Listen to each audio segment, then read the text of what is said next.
Hello, everyone, and welcome to our third episode of the COL webinar entitled Investing in Today's Market Volatility. This webinar was created to help investors just like you in navigating the stock market in the best way possible. I'm Ed Martinez, I'm the head of COL Premium, and I'll be your moderator for today. Before we proceed with the presentation of our expert, I'd like to discuss with you guys some reminders for you to have a smooth webinar experience. First of all, make sure that you have fast and reliable internet connection. Our, our supplier recommends at least 5 megabytes, 5 Mbps of internet speed, or the 4G or LTE connection for your mobile device. Also, please avoid opening multiple windows as it may slow your computer and hence affect your webinar experience. And third, you are all in listen-only mode, so it's best to use an earphone or a headset for better quality. Now, this does not prevent you from asking questions. If you have any, then there's a tab in the, I think you can find in the right corner of your screen that you can ask questions to our expert with, right? So without further ado, let me introduce our resource speaker. He is a veteran fund manager with over 3 decades of experience as Chief Investment Officer of the country's largest trust fund, which is worth over 700 billion pesos. He's also the founding president of the Fund Managers Association of the Philippines. Ladies and gentlemen, let's all welcome our resident portfolio management expert and the president of COL Investment Management Incorporated, Mr. Marvin Fausto.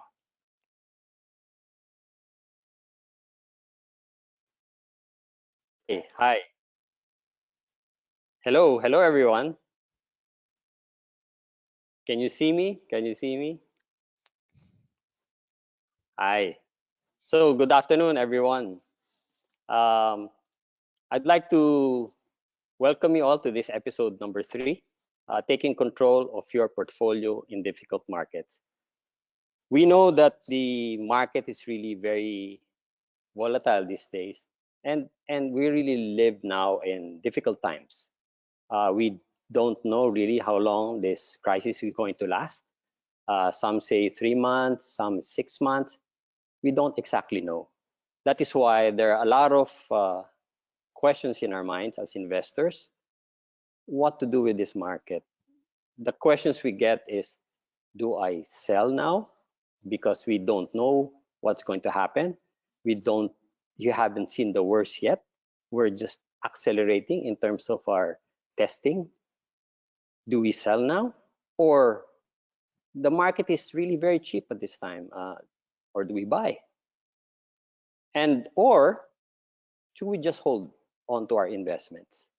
So these are the questions we'd like to answer today. So but before we go there, let me just talk to you a bit more about what happened to the market of late. So what really happened lately?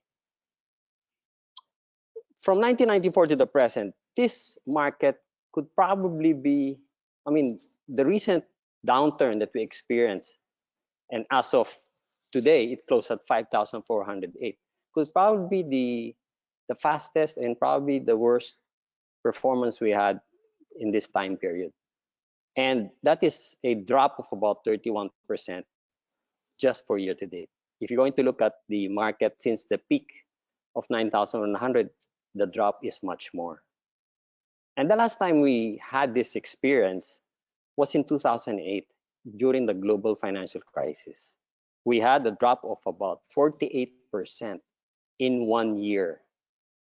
So compare that to this year, this drop of 31% just started in a couple of months ago. So you can see the real decline and the real shock that the market experienced. Because at that time, compared to the global financial crisis in 2008, at that time, it was the financial markets that affected the economy. Right now, it is the economy that affected the market. We experienced a supply and demand shock. The only way, or what is known today, on how to at least reduce the increase or the viral infection of the coronavirus is to stay at home, or what we call enhanced community quarantine. And that's practically reducing or practically putting the economy on a standstill. So where there's a supply and a demand shock. Now, having said that, however, we still don't know how long this will take. The question is in our mind now is, should I sell at this time? Because it's still going to get worse. We can probably experience another 30 days of community lockdown. And what will happen to businesses? They will continue to be affected. The earnings of companies will continue to decline. Now, should you sell at this point? But before I answer that question, let me go through the way we can process ourselves in answering that. Is number one is to review your asset allocation. The answer to the question of selling is really relies on where you are right now, what you currently have in your portfolio.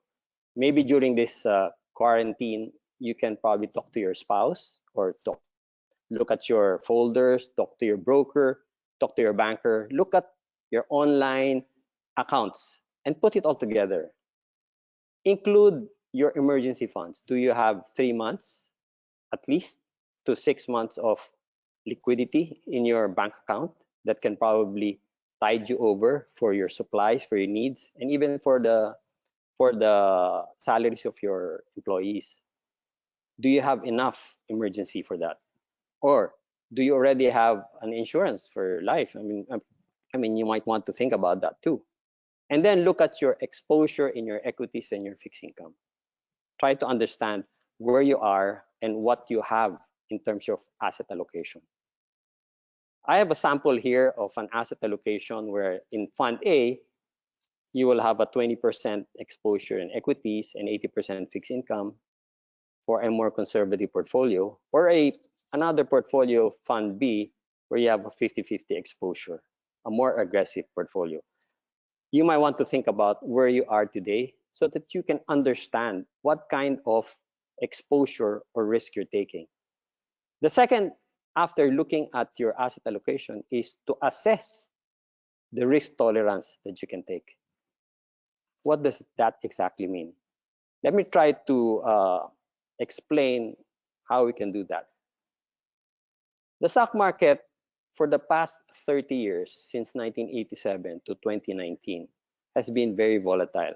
The reason why I use this 30 years is because that's the amount of time I've been in the market investing and advising customers. So this past 33 years, the average annual return of the stock market still did very well, 15.3% annual average return. So it still outperformed a lot of other investments. However, the one standard deviation or the volatility of that return is about 28.6%. It is that volatile. In other words, one standard deviation means like 70% of the time for the past 30 years, your return would have moved from 15.3% plus 28.6 or minus 28.6, the upside and the downside. So it could be around 44%, a higher 44, or a negative 13% on average. Also, during the past 33 years, we experienced the lowest return, and that was during the global financial crisis, where we had 48.3% decline. And the best return that we had was in 1993 with 158% during the Ramos administration. So it is this kind of volatility we need to put and we need to assess and we need to understand when you invest in the stock market. So going back to my example of two types of portfolio, let's just assume the worst case. What is the effect of a 50% drop in equities? What does that exactly mean to you? If, for example, you have an 80-20 portfolio, you're 20% in equities and assuming your fixed income remains the same, which is basically fixed, the effect on your 50% drop in equities is a negative 10% in your total portfolio. On a 50-50% exposure, that is about 25% decline in your total portfolio. That is the risk that you take if the stock market drops by 50%. So the, the question is, can you really handle that kind of a risk in your portfolio? Can you handle that kind of a drop? It only makes sense if, for example, you're going to use everything right away. In other words, you need the money right away. You're going to build a house, there's a life change, you're going to get married, or you're going to go abroad, or going to send your kids to school. You need the money. That is only makes sense if you need the money right away. However, if you're going to keep the money for a long term, probably not. But then again, you have to understand whether this gyration in your portfolio is acceptable to you. So if it's too heavy, it may be hard to tolerate that kind of a decline. So consider reducing your exposure so you can keep over the long term. That is the time you probably think of selling. If you're too aggressive based on your current life stage, adjust it to a more comfortable level. But the more important thing I'd like to remind you is to regularly review your allocation. That is when you look at the time where look at your portfolio, like now. Let me share with you, like my wife and I, we do this regularly. I'm very lucky to have married Rose, the FQ mom. He's Ilocana, and she's very good with money. And we were married for 30 years. And we regularly review allocation. And what we do is we do it during an anniversary. Maybe some tip for you married couples there. Do it during your wedding anniversary. Bring her out in a quiet dinner, maybe check in a hotel, talk about your kids, and then talk about your asset allocation. Where are you in your investment journey? How much have you saved? How much should you save continuously to save for the education of your children? How much should you have for your retirement? Look at it during your anniversary. And then, if you're not married, you don't have a spouse, um, look at it on your birthday. All of us have a birthday. So I guess that's the time you can be selfish. You can think about yourself. You can think about your future. Review your portfolio on a regular basis and find out, can you really take that risk? Find out if you can afford to take this kind of a volatility in the market, and then you can decide. But resist the urge to sell simply because you're scared. Panic selling is not a strategy. Do not panic sell, especially if the stocks you're holding are of good quality, of good companies. Evaluate the stocks you own and see if your future prospects remain bright.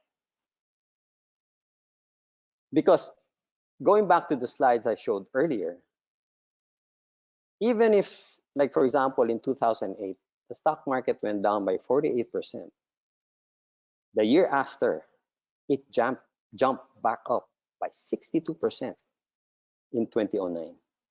So if you sold at the bottom, you would have missed the 62% return the next year. So you might have to consider making your decisions, especially when the market is down.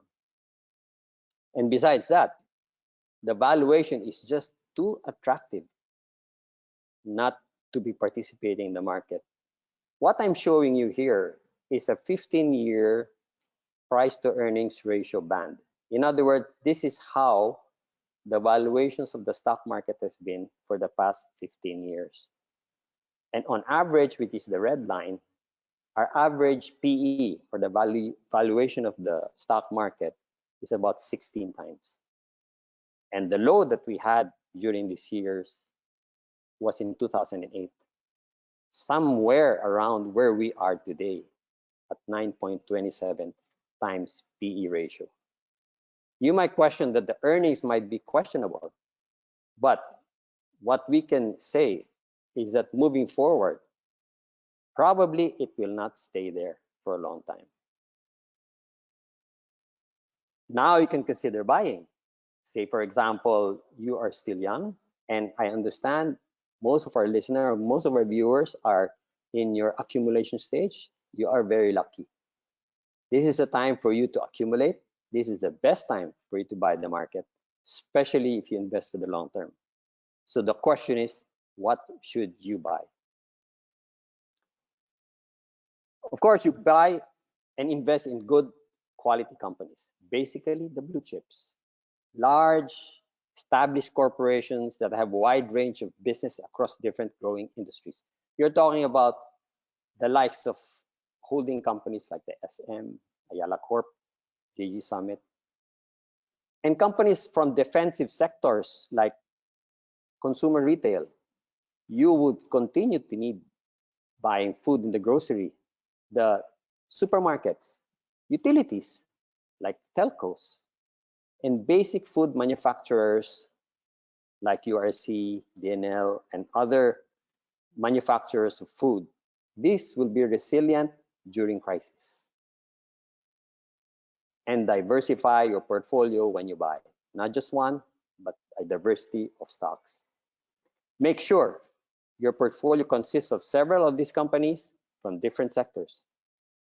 And the biggest tip I will tell you is a simpler way of investing is through a stock index fund or an equity index fund. An index fund comprises 30 of the largest companies in this country. You may not be certain of each specific stock of how they will perform, but if the market recovers, you are sure that the stock index fund will recover with it. And it also was the best performing fund for the past 10 years. The equity index funds or the stock index funds did very well versus the other funds like the actively managed funds, bond funds, and savings. Now, the next question is, when should I buy? Now that you consider buying, when should you buy? But I'd like to remind you, time in the market beats timing the market. Timing the market requires a very disciplined, professional way of doing things. It's very, very difficult. Time in the market is the one more important, especially the ones who are accumulating. You're young, in your 30s and your 40s, you have a lot of time. Do your investing and start now. You are going to compare. If you want to time the market versus time in the market, let me show you some statistics from 2009 and 2019. If, for example, you were timing the market and you missed the best days or the strongest days, for example, you sold and you were not able to participate, and you missed the best 30 days, your return would have been 0.1%. And if you missed the 50 best days, you would have had a negative return of 4.47%. Out of the 2,437 trading days of that entire 10 years, you only missed 50 days. That's like about 2%. The whole amount, you would have lost money. Compare that to just invested. You just invested, you did not time it. You just stayed invested. You could have nearly tripled your money by doing that. So it's much better for you to just stay in the market rather than time it, statistically speaking. And the way you can do that in terms of strategy is what we call the peso cost averaging, a time-tested strategy where you spread your buying over a long period of time on a consistent and regular basis. For example, you earn, especially the ones who are earning, working from home, you continue to earn, you're very lucky. Put aside a certain amount every month, and then buy on a regular basis, like at least 20%, pull it in the market every month, every time you get your salary, just put it there. That is peso cost averaging, and do it over a long term. I'm lucky that my wife and I, we did that for the past 30 years. And ever since I started working, we were putting aside a certain amount on a regular and very consistent basis. During that time, we were buying stocks and buying fixed income, because the fixed income market many years ago had very high returns. But when interest rates went down, it was better for us to buy stocks. We were buying specific stocks, blue chips only, on a regular and consistent basis. And then I'm very happy that they introduced the equity index funds or the stock index funds. And we were doing that regularly on a monthly basis. And by just doing that, we were able to generate or accumulate enough for me and my family to consider ourselves financially secure. And that is my wish for all of you, especially the ones who are starting, especially the ones who are young, 30s and 40s. You have a lot of time to accumulate and invest for the future. So this talk is basically trying to understand, where do I buy now that the market is low, market is cheap, market is very attractive? Do you sell because you're too much invested, too heavy in exposure, or do you just hold? Holding is also a strategy. Not doing anything is a strategy as well. So the answer to these questions is really, to these three questions, really to understand where you are and to look at your asset allocation on a regular basis. Look at your investment journey, where you are in that path. So as a final thought, what I'm trying to say is that answering those questions is to regularly review your asset allocation and align your portfolio to match your risk tolerance. I showed you how risky or volatile the market is. Try to see if you can really match that risk volatility to your appetite. And then regularly review it during anniversary, during your birthday, and see where you are in your journey. And then invest only in an amount that you will be needing anytime soon, especially for the ones who are still young. Another one is to invest in a diversified portfolio of strong companies.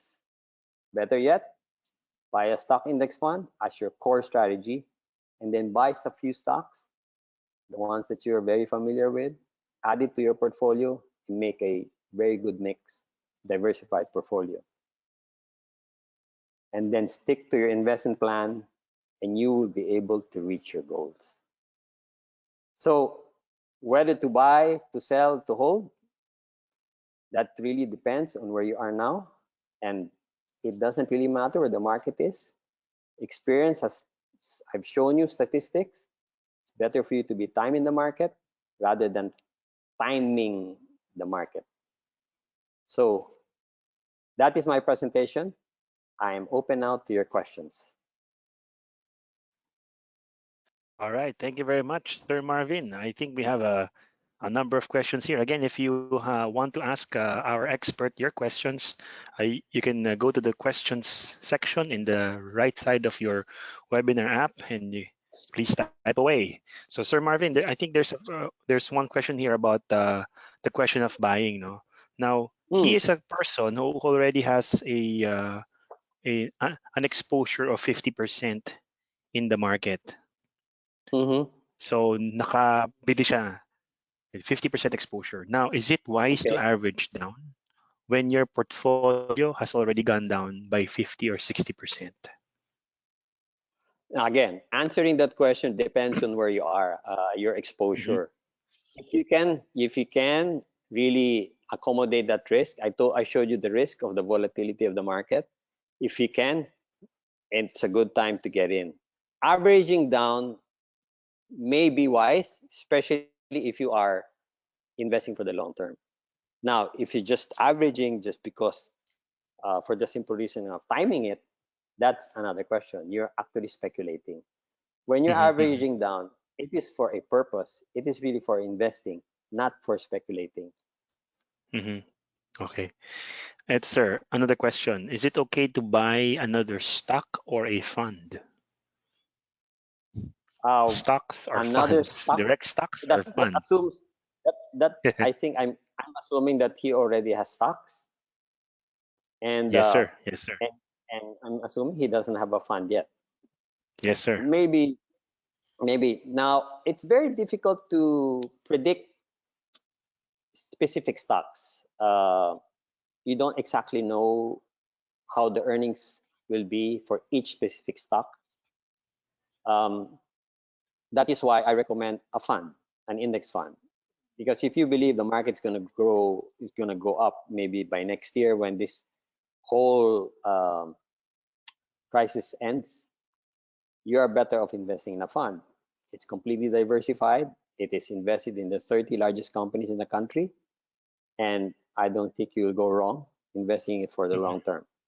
Buying a specific stock might be a bit risky, especially if you're not very familiar or not aware of how this coronavirus will affect the company. So anything goes until we find some assurance of how this virus will affect each and every company. It is very difficult to choose a stock now. Um, and then that fund is a more diversified way to do it. Okay. So another question, sir. Shall we wait for the market to reveal its sound base or pattern before we come in, or is it a good uh, s- or is it already a good time to start deploying, say, 15 to 20% near the 4,000 level or the previous low? That's the question, sir. Mag-aantay Yeah, pa ba tayo so ng sound base or pwede nang tirahin ngayon? it's very hard nga. I'm telling you that it's so hard to predict this market. Eh. There are two ways to analyze. There's two ways to strategize for this. If you're trading or if you're investing for the long term. If you're investing for the long term, then it's wise for you to put a little bit, just program it 10 to 20%. That's a good time. Fishing the bottom is very difficult. Uh, Nobody can really predict that. There are technical tools, and maybe you have seen the video of Juanis Barredo, our technical analyst. He can probably tell you exactly or the timing of that. But if you're just investing, I'd rather you just do it regularly. I'd rather you do it now, small amounts, small portions of your program, and then you just ride it. Okay. Okay, sir. Another question is I think this customer is observing the coupling of the US and the Philippine markets. He's asking bakit daw up yung PSE ngayon when when the US market was down last night. That's why nga, the market can really be irrational. It's not just fundamental that's determining whether the market go up and down. There are a lot of factors that are involved, a lot of emotional factors involved as well. It may not necessarily be exact. So it can be that the US market goes down, and our market goes up. It's just a matter of how many buyers or sellers out there. But the important thing is, on average, markets like the US and the Philippines, they move generally on the same way in general. They are more or less correlated, but on a day to day, sometimes they do differently. And there might be certain reasons, like, for example, the US probably announced that they will increase their lockdown, and that will be bad for the US. And us, we're still not, we have these emergency powers, we have this help for the fiscal and monetary policy helping our country. It can be good for us. So that's how different it can be. Okay. Another question, sir, because I think you've mentioned a while ago about reducing your equity portfolio. if it's Mhm. suited to your situation. Now he's Yeah. asking, what are the other options do we have here in the Philippines to hedge risk? What are the other options do we have in the Yes, sir. Philippines? Hedge risk. Yes, sir. Hmm. There are different types. Uh, in COL, we have the mutual funds, uh, more specifically, money market funds and the bond funds. Now, if you just want to keep your investment very safe, very conservative, you just put it in a money market fund. Money market fund is basically very stable, get a return of about 2 to 3%. The return is low, but it's very stable. That's the way you can hedge the risk. So versus your volatile stock market, you can just put your money in money market fund first and wait for the time when it has settled down and come back in equities when you feel more comfortable. Yes. Okay, sir. Another question is that you've mentioned cost averaging. Hmm. This client is asking, is this something that is practiced by fund managers? Do fund managers cost average? Uh-huh. In general, fund managers have a specific mandate. That means they invest the fund relative to the objective of the fund. Uh, Cost averaging is not generally practiced by fund managers because fund managers do active management. They pick, they time, they using their fundamental and technical tools. They try to time the market and try to come in and out. They hardly do cost averaging. During my time, we don't practically don't do cost averaging because if you're just going to do cost averaging, you can just do it yourself, right? You don't need a fund manager to do that for you. That is best suited for individuals. That strategy is best suited for long-term wealth accumulation. You want to just do it regularly. You just don't want to bother yourself watching the market and worry yourself with the way the volatility of the market is. You want to concentrate on your job. You want to concentrate on your profession, but you want to continue participating in the market. Cost averaging, peso cost averaging is the best strategy for you. Fund managers do it differently because they have a mandate. If, for example, it's an investment in equities, it's an actively managed equity fund. So they actively manage, buy, and sell certain stocks, certain portfolios, but they rarely do cost averaging. Okay, sir. I think this customer has come across some articles from Mr. Michael Burry, the guy who predicted the global financial crisis, right? Wow. According to him, there are articles that are saying that the index funds are becoming a bubble because people buy into it blindly without looking into its contents. What's your take on this, sir? Yeah. So index fund for the past in the US, no, in the US, index fund for the past 10 years has Hmm. become the most popular investment of the ordinary investors in the US. Most of the funds now flow to that kind of a portfolio, and there is reason to believe that the index funds in the US have already grown to a level that is really large, and it has the flows have been moving there much bigger out and getting out of what you call the actively managed or the non-index funds. So I think what he's trying to say, what the author is trying to say, is that there, since it is so popular, what is very popular becomes a a reason for some irrational behavior. And so far, what we see is that to where I'm sitting is that it's still not there. There's a percent of about 30 to 40%.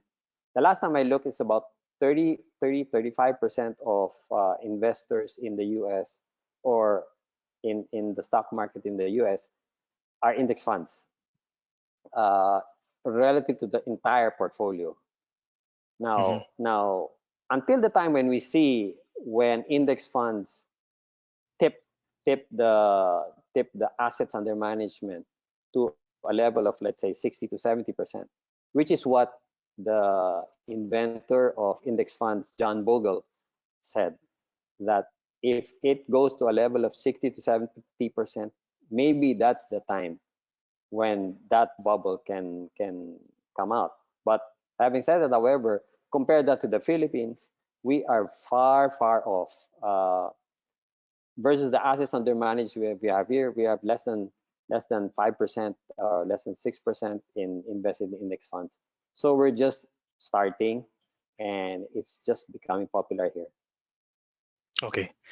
Okay, sir. So not yet, ah. So Not ito yet, another not yet. question about index funds, no? So mutual fund index funds or FM or the ETF, sir? Which one is better? Index funds or ETFs. Now, let Yes, me sir. just explain the difference. An ETF is what you call the exchange traded fund. Exchange traded means that it is bought and sold in an exchange, like in the Philippine Stock Exchange. We have one here in the country, FMETF. It is a stock that is being traded in the stock exchange. The basic similarity, however, is that it is linked. It copies the index, or the PSEI, the Philippine Stock Exchange Index. It also has the ETF, also has 30 stocks with the same weight as the index.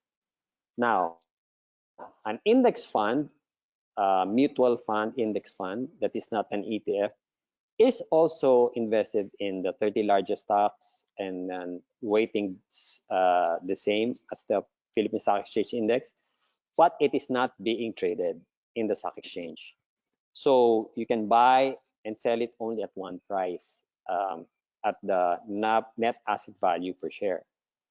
Now, what I'm trying to say is that when you trade a fund or a stock, there are certain volatilities that come into play. Our ETFs here in the country has a what you call a risk of difference between its net asset value and its price, because it is being bought and sold. So sometimes you're buying the ETF at much higher than the net asset value, and you're selling the ETF at much lower than its net asset value. So there is a price risk that you are getting yourself into. As compared to just a simple fund, the buying and selling of that fund, an index fund, is at its net asset value, because it's not being traded in the exchange. The reason why it's very popular in other countries, in the US and all other countries, is that they have a lot more mature market. There are a lot more mature investors. Maybe in the future we'll have more ETFs, but at this point in the country right now, it is much better for an ordinary investor to buy in a fund rather than an exchange traded fund, because of the price risk I was telling you. Like, for example, if you want to buy an ETF, or you will have to buy higher than what the NAV is, and if you want to sell that stock, you need to sell it at a lower than the NAV if you want to sell it right away. Liquidity is playing a big role in that. But compare it to a mutual fund, you can buy 50 million, 100 million, and you will get the same price. And you sell it 50 million, 100 million, and you can sell it at the same price. So that's the advantage. Yes, sir. Thank you. Here's another question, sir. I think this client is a bit torn between trading and long-term investing. Is it possible at all to be trading and having a long-term strategy at the same time, sir? Yeah, yeah, it is possible. It is possible. The way I would look at that is, you have your core and explore. They call it core and explore. Your core position is your long term. Usually, like what I do is you do it in the index fund. And your explore, which is your trading, to add a little bit of excitement in your life. Like, for example, you've got information, or you're probably very familiar with that industry. For example, you are in the real estate market. You understand how condominium sales or the weakness in condominium sales or other information that probably is very helpful to you for your investment decision. So you can mix it. You can mix it. But having shown the performance, however, it is much better performing for you just to invest in index fund and add a little bit more for excitement or for maybe some kind of posterity, or like you want to invest in SM or SM Prime that you will see in your portfolio. So there are different objectives for that. You can actually combine it. You can actually have a portfolio, mixed portfolio of it, or you can just have a core portfolio of an index fund, and that will be fine. Okay, sir. Another question. I think this customer has noticed your comments about the crisis a while ago. So, what if the quarantine that is extended? Are we expecting the market to go down lower? Wow, that's very difficult to predict. But when the way I've seen the market right now is that the irrational selling when the market has gone down to a low of about 4,100 is behind us already. Now, if this thing extends, meaning, for example, the quarantine moves to about 3 months or about 4 months, and it extends, meaning the earnings of companies will be severely affected. Our GDP or economy will suffer more in terms of decline in gross domestic product, effectively also affecting the companies that operate in it. Uh, Maybe you may see some bottoming out, but probably towards the level of 4,000 still. So if you want to time the market, it will be very difficult. It's very hard to predict. It's just like tossing a coin, uh, 50-50% chance. It's very hard to predict the short term. It's very, it's just like gambling, probably, I may say. It's very hard to predict that. But over the long term, it is better for you to understand that over the long term, our economy can bounce back. Over the long term, you can ride the market and it can recover. Okay. Another question, sir. Hello. If you're investing for long term, around 15 years, what type of fund should I choose? My quick answer is an equity index fund. That's the fund that you will choose over the next 15 years. If I showed you the chart, the past 10 years, our average returns about 10%. Now, that is already right after the financial crisis. Now, over the next 15 years, I think it is not hard to believe that our economy will bounce back. Our economy will double at the very least. And then your companies in the stock exchange will also double. It is not hard to believe. Our economy, our Philippines, we are very lucky because our population is an average of 23.5 years old. We have a long way to go. We're just starting with our infrastructure spending. Our per capita GDP is still very low. People are just improving their discretionary spending. There was a setback now, but I think it's going to recover fast. So over the long term, I'd rather that you invest in a diversified portfolio of an equity index fund, gives you 30 of the largest companies. You are sure of these 30 will recover and will do well. Okay, sir. Ito, sir, I have an allocation of 20% in bonds and 80% in individual stocks. My Mm. emergency fund is now close to being depleted. Should Mm. I not do anything, assuming I have some income coming and don't need to liquidate anything? But I Okay. guess he's asking, Okay. yeah, go ahead, Let, sir. let, let me try to understand now. So he has some income coming.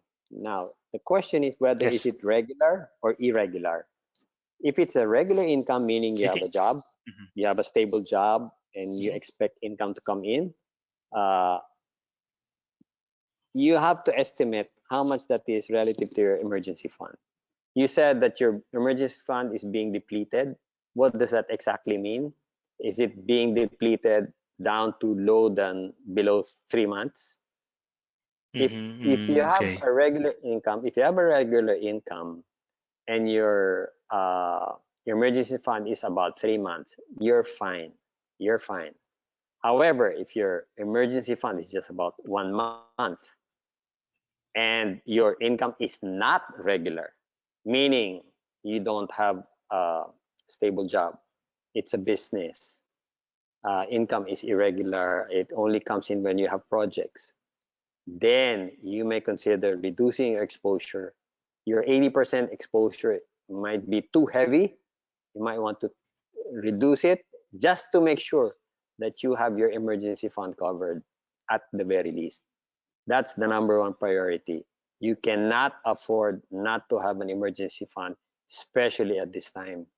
You need cash to buy your groceries. You need liquidity. If you have employees, you have to pay for your employee salary. So that's a priority. Cut your exposure to the extent, just to extent, recalibrate it to the extent that you just need, but not to sell because you're panicking. No?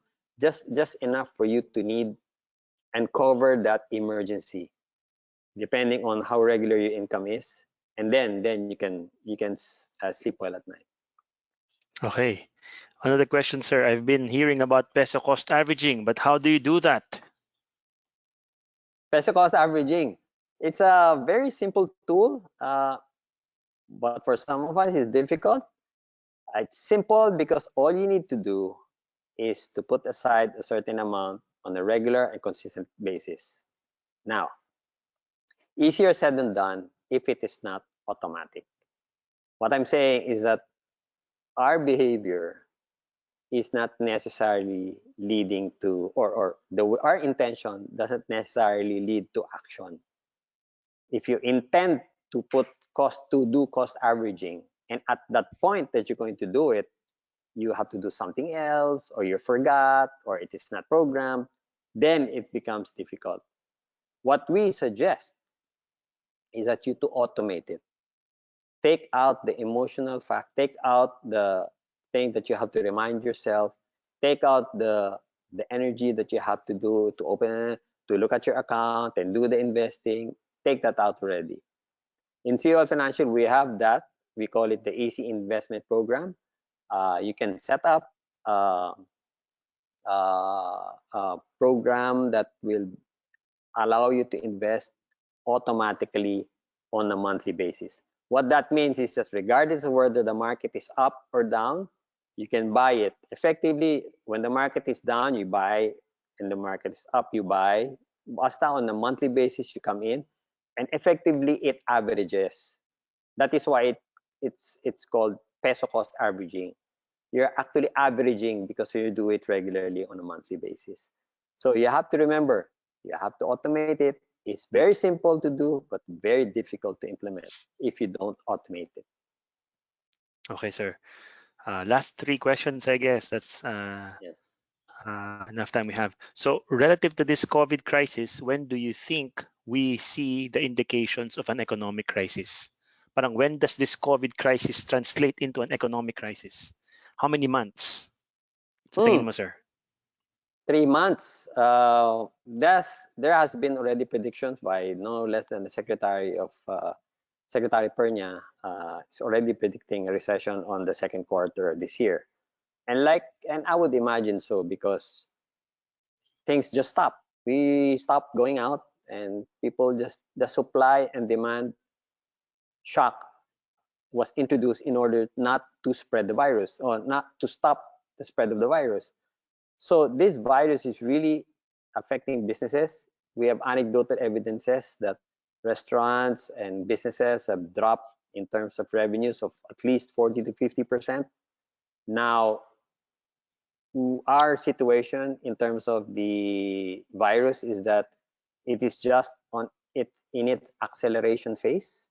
In other words, we are still just seeing the results of the test kits, and if you compare ourselves to China, where they took them about 3 months, we just started our lockdown in March 15. So we're just about half a month. So we're looking at the next 3 months to see this happen until we see any sign of abatement, any sign of peaking of this the infection, until we see it going down, meaning flattening the curve. Only then can we say that the economy will go back to normal. So before that, I think we will be entering into a recession. It needs 2 quarters of negative GDP growth as a definition of a recession. And I think we're about to do that. I'm expecting that to happen. Hopefully, it doesn't happen. Hopefully, we bounce back. But let's just be prepared. Okay. Next question, sir. Uh, I I saw and read Congressman Salceda video. Which of the Mm. three scenarios do you agree with? How about for a USA scenario? Thanks. I think Can yung you make me recall? Yeah. scenarios of What? the no, I think sir, he's talking about yung total um the scenarios of the lockdown, sir. Parang ganun yata yun. Not sure. Is that? I think the three scenarios you're talking about is that about the economic growth or more of the scenarios of the Yeah, virus? I think no, sir. More on on the virus scenario, sir. Like Or a quick resolution or yes, a sir. long Yun yata. resolution. Mhm, mhm, mhm. Um, quick resolution, we will have a V shape economy. Like for example, 1 month. If 1 month we are okay, meaning after a month we can release the lockdown or maybe a controlled lockdown. Then the sooner we can finish the testing, the sooner we can address the virus spreading. Then we can expect a V shape, meaning a when it goes down fast and go up fast. And the other Yes, scenario sir. is a U shape where it will take a little bit longer before the economy recovers. Like for example, 3 months of lockdown, 3 months of quarantine. Then it take a while before the economy recovers. And probably the third scenario is the L shape. Is about the L shape. It will take longer drop Yes, and sir. then a longer 6 months lockdown. I agree on the U shape, meaning it will take more than a month. More on the middle side, meaning it will take a bit of while before things will recover. It's very difficult for us to go back to normal, especially when we go back, we will have to practice social distancing still until we find the cure, which experts say Mhm. we will probably have by next year. So in the meantime that we don't have a cure, I think people will continue practicing social distancing. People will reduce, maybe have schedules work from home, lower demand for restaurants and movie houses and malls, etc. So it will take a U-shaped recovery. Okay, sir. Last question. What is a good individual stock to an index fund ratio? 50-50 or 40-60? Ah, if you like this, no, if you are my rule, there is no hard and fast rule in this kind of a situation, a portfolio. It depends on the level of knowledge you have in an individual stock. Uh, but I wouldn't look more than five. Uh, in terms of the exposure, I'm looking at about 60-40, 80-20. Meaning, if you know more about the stock, at least 60% in index, and you have about 60 to 70% in index, and 30 to 40% in some stocks. And if you have less time, meaning you concentrate on your work, concentrate on your business, 80-20 would be fine. 80% in index and 20% in individual stocks. Maybe 4 or 5% each. Four stocks with 5% each would be a good mix. It gives you enough time to study the four companies, the big caps, maybe the largest property company, the largest bank, the largest consumer company, the largest conglomerate, and then that should be fine. Okay, sir. That's all the time we have for now. May I ask you of your final words to our audience, sir? Do you have any final advice to our customers Sure, today? sure, sure. Let us not be too gloomy, especially when we're talking about the market, because we have been through hard times before. I know it is a difficult time for us this time. We have never seen this before. This kind of virus, we have never seen this before. But we have seen these difficult times before. It was just in a different form. It could have been a volcanic eruption, a calamity, an earthquake, a typhoon, floods, an Asian financial crisis in '98, global financial crisis in 2008. It was all in different forms. It could be political crisis, economic crisis. We have been through this before. While it's difficult to predict when this pandemic is going to end, while it is hard to know exactly when, 3 months, 6 months, it's going to end, we know that it's going to end. It is not going to be forever. Let's just remember that in any storm, at the end of the storm, always the sun comes up. When the sun comes up, I hope you're all invested already during the time of crisis so that you can reap the rewards. So just remember, continue with your investment journey. Do it regularly, automatically. This thing that we're experiencing is also going to end. And I hope you all stay healthy, keep safe, stay home, and hope you have better times and brighter days ahead. Thank you very much. Thank you very much, sir, and thank you everyone for participating in the Q&A portion.